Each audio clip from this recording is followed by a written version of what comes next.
when you look at the PulseChain ecosystem right now, we've had a nice little bit of a rally over the last few days, and we're still kind of hanging out in this channel between I'd say about 44% below the SAC rate up to that 30% below, which we haven't gotten quite back to here yet. But we've been hanging out right here at 4 zeros and a 6 and pumping over the last few days. So that has been nice.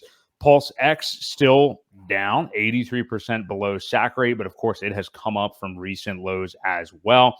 The combined hexes at 1.5 cents, which they've pretty much just been right at here for a little while. But yeah, we had yesterday on Christmas, there was a nice little pump, and then we had a bit of a pullback today, and then things kind of coming back up again. So we're hanging out right here. But I mean, as far as the chart structure there, Ewok, if you were able to get to the PulseChain chart, when you get a second there, I think things are looking pretty healthy. I mean, we've seen these little modest pullbacks, but I mean, we continue to put in higher lows. I think many of us are relative. You can never be sure in these markets. Let's say that. But I mean, a lot of us are pretty sure that we are, the low is in, obviously, that we saw a couple of months back. But yeah, things are starting to look pretty good. Who knows how much of the Richard Hart stream could be a catalyst for anything? I mean, that remains to be seen. But yeah, I mean, I think the chart looks pretty healthy. But what do you think here? Yeah, for sure. So we made this, double bottom August, and then again in September, double bottom, and then it made a higher low here in October.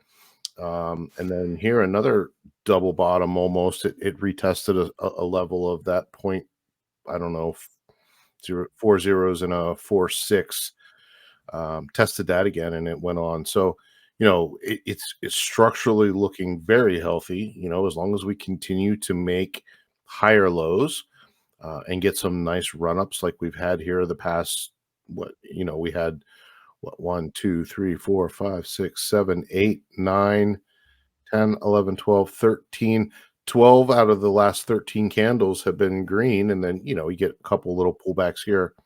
The last two were red.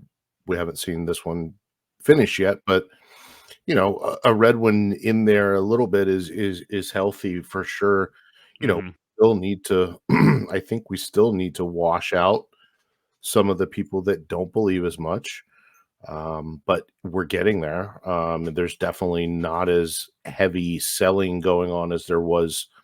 You saw some of these major candles coming down, and those were people unloading, billions at a time.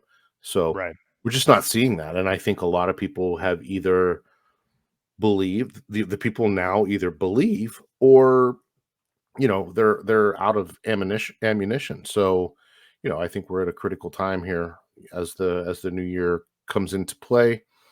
Things are looking really good, and they're all looking very similar. They move very closely together. So we could look at Pulse X's chart and see something very similar because of the bonding. So yeah, very healthy for all of these, I think.